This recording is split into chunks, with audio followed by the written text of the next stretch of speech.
qu'aucun député du Parti des démocrates n'a voté oui pour cette constitution.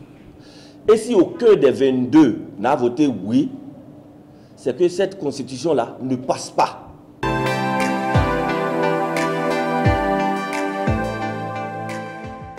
Bonsoir chers journalistes, bonsoir chers collègues députés. Alors nous sommes là ce soir pour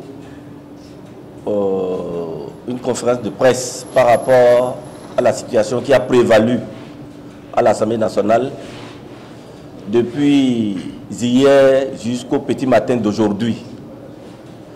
Comme vous le savez, une proposition de révision de la Constitution a été introduite lors de la section budgétaire. Alors, cette proposition de révision de la Constitution portait spécifiquement sur l'institution du Sénat dans notre Constitution. Et par rapport à cela, la position du Parti des démocrates était assez claire. Nous pensons que, à l'heure actuelle, la question du Sénat, excusez-moi, n'a pas fait l'objet du débat au sein de notre peuple. À partir de cet instant, il y avait des préoccupations plus importantes.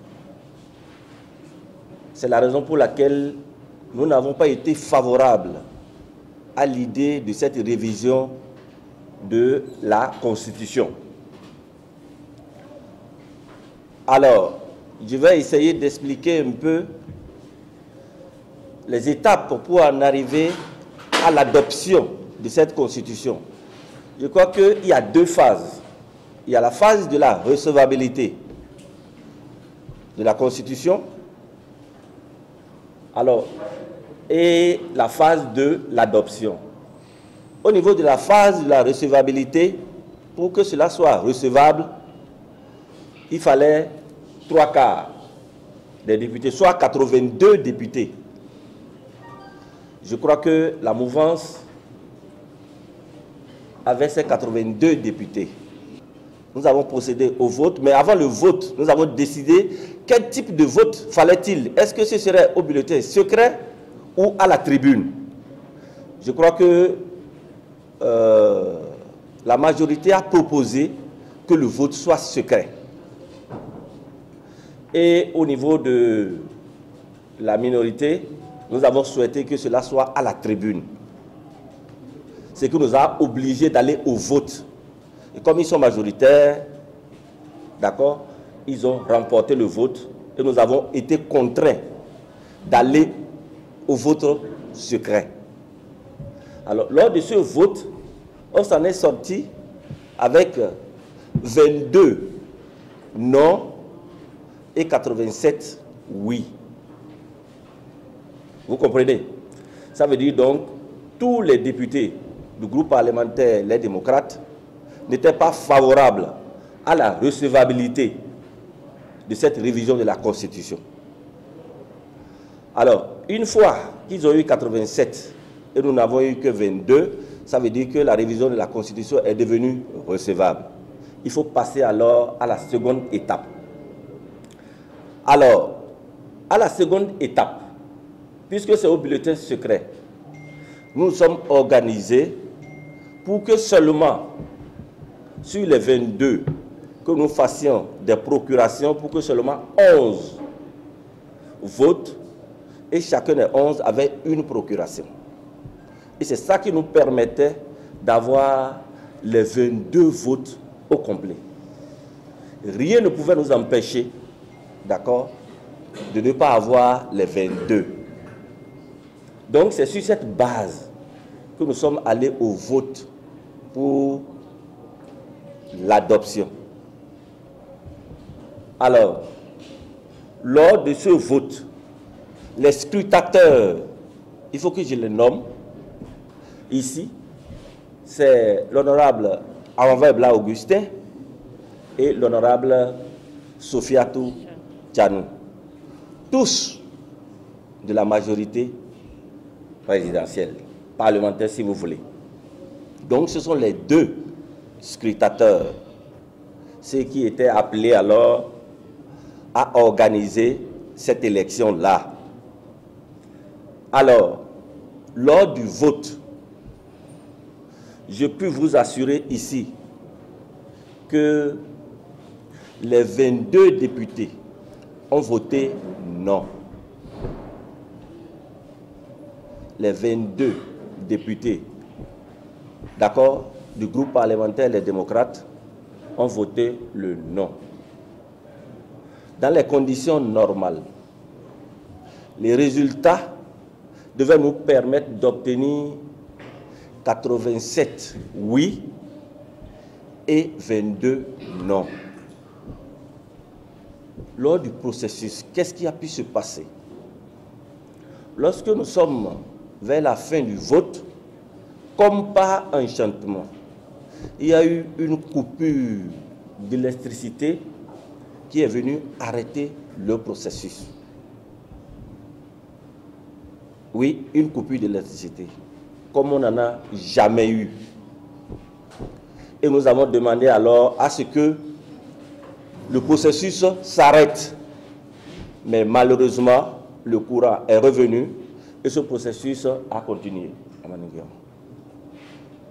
Donc, quand le processus a continué, nous avons continué les votes jusqu'à la fin. Et une fois que nous allons commencer à compter, une fois encore, le courant s'est coupé. Une deuxième fois. Le courant s'est coupé une deuxième fois. Alors, les manœuvres ont commencé. Je crois que ça a fait l'objet de vives protestations de notre part pour constater qu'il y a un processus de fraude qui est en train de s'organiser. Et ce, devant le ministre de la Justice, garde des Sceaux, qui était assis devant nous. Dans l'obscurité, les gens allaient et venaient.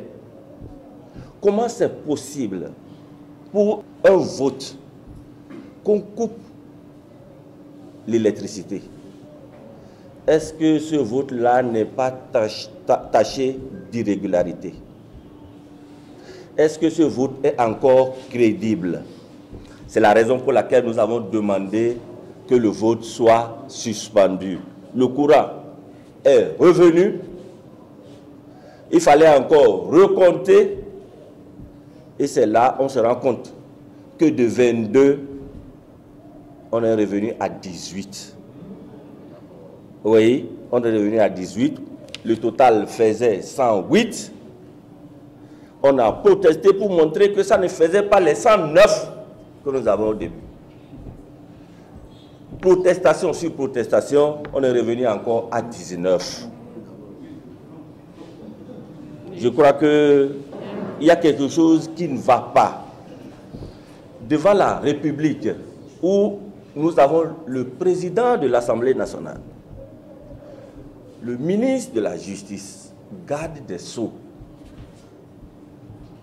qu'on en arrive à cette tricherie-là de haut niveau, alors qu'il s'agit de notre constitution, notre vivre ensemble. Quelle leçon nous voulons donner à nos enfants?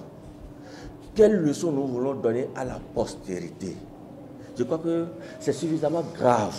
Si nous avons choisi de faire cette conférence de presse, c'est pour parler au peuple béninois. Au stade où nous en sommes, certaines choses peuvent se passer dans les partis politiques, dans les rues, mais au sein de l'hémicycle, qu'on en arrive à une tricherie si abominable. J'estime que c'est extrêmement grave pour qu'on puisse l'accepter. Et le pire, c'est que ça modifie désormais notre loi fondamentale. Nous pensons que ce vote doit être purement et simplement annulé. C'est la seule solution que nous trouvons. Il faut que ce vote de constitution soit purement et simplement annuler. Parce que ça ne répond à rien. Un, nous sommes partis sur l'institution du Sénat. De cette institution, il y a eu des amendements, d'accord, qui ont conduit au changement du mandat de 5 ans à 7 ans. Pour les présidentielles d'abord, ensuite pour les législatives et pour les municipales et les communales. Ce qui n'était pas dans la mouture initiale. Mieux, il y a eu des modifications en profondeur que nous n'avions même pas. Et Dieu seul sait aujourd'hui quelle est la dernière mouture qui nous sera présentée. Puisque nous n'avons eu droit qu'au premier rapport. Les autres, nous ne les avons pas. Il y a eu tellement de modifications que pour rien au monde, on ne devait adopter cette nouvelle constitution. Pour le bien de ce pays, si nous aimons véritablement ce pays, je crois qu'il est important que on puisse annuler purement et simplement. Oui, pour la simple raison. Une constitution, c'est notre vivre ensemble. Et nous avons érigé le consensus comme un élément à valeur constitutionnelle.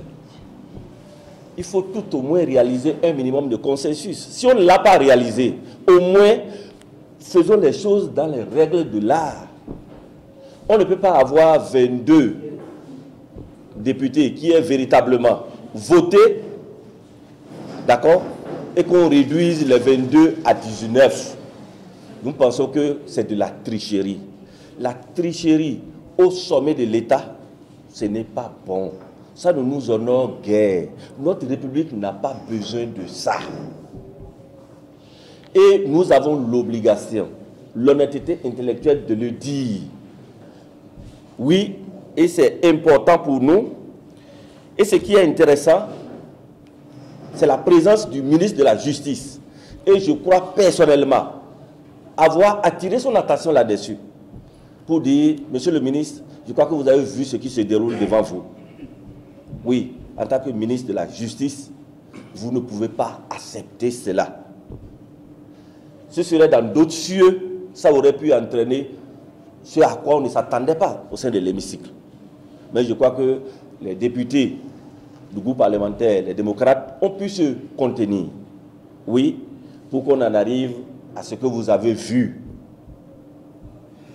À partir de cet instant, le premier élément qui reste à souligner, que tout le peuple béninois comprenne qu'aucun député du Parti des démocrates n'a voté oui pour cette constitution.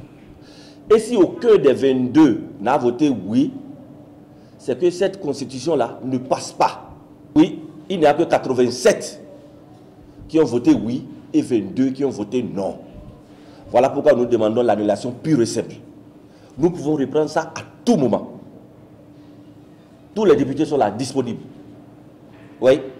Donc, ça ne passe pas. Pour nous, cette révision, c'est un coup de force. Une fois encore, une énième. Comme le régime de la rupture aime le faire, ou du moins a toujours marché à pas forcer. Je crois que c'est dans ce contexte-là qu'on est encore. Et c'est regrettable.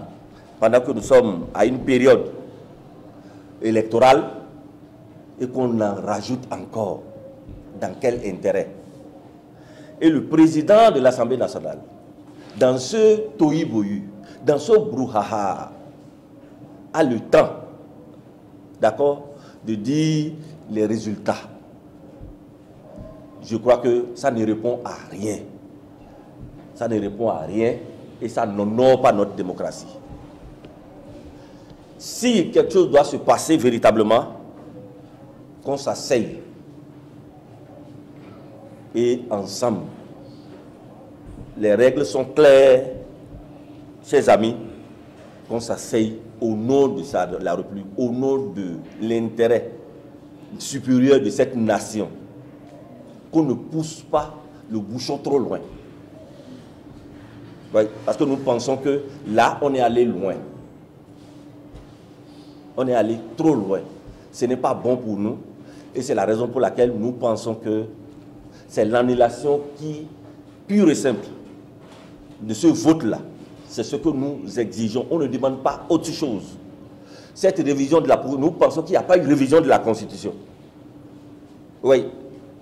On ne peut pas accepter cette révision de la Constitution-là telle que ça se présente. Ce n'est pas possible.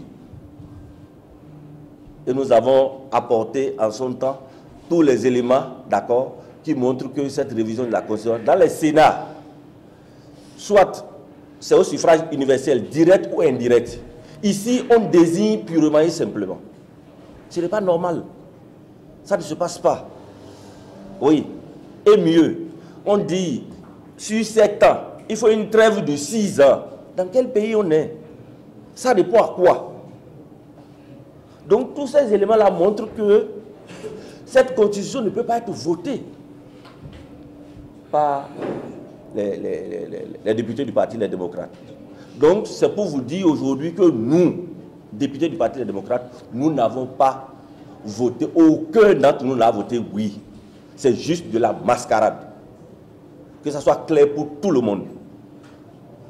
Et la solution que nous trouvons, c'est l'annulation pure et simple. On n'a pas une nouvelle constitution dans notre pays. Notre position est assez claire.